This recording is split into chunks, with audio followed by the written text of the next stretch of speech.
Hello and welcome back to another episode of Jesse in the Workshop. Yes, I am in the workshop and it is vastly different from the last time you've seen if you're one of the 3 followers I have on YouTube.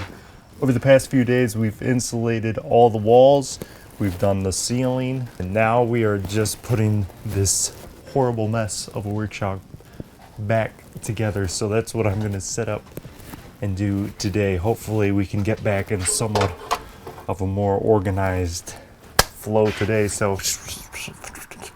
but the difference is a workbench here, which is a corner workbench, so it wraps around the wall like this. So we have the drill press set up, smaller drill press, the mill, arbor press. I'm not sure the grinder is going to go there, but then over here we're going to have like a super special QC area where we check all our parts, do our glue ups, have this granite slab I got, some square, some other things.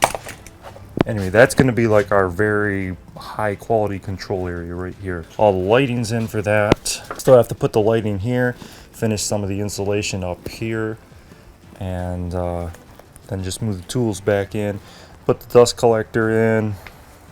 Tons and tons and tons of cleanup to go, but it's going to be a much better workshop this winter, and we're going to put a wood stove in here, so hopefully much nicer this winter. So that's the biggie.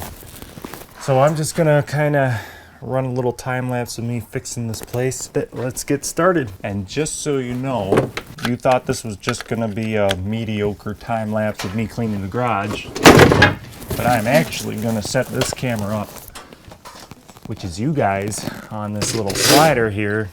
And that way, the camera will be doing all the moving for you. And you guys are just gonna be like, and I'll have you know, you guys are pretty lucky that I am so thoughtful here.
All right, well, we got the planer. I got the planer moved over here, so now that frees up this space right here. And what I'm going to put right here is the router table, which used to be right here, and then we also have the dust collector. It needs to go right up in the corner.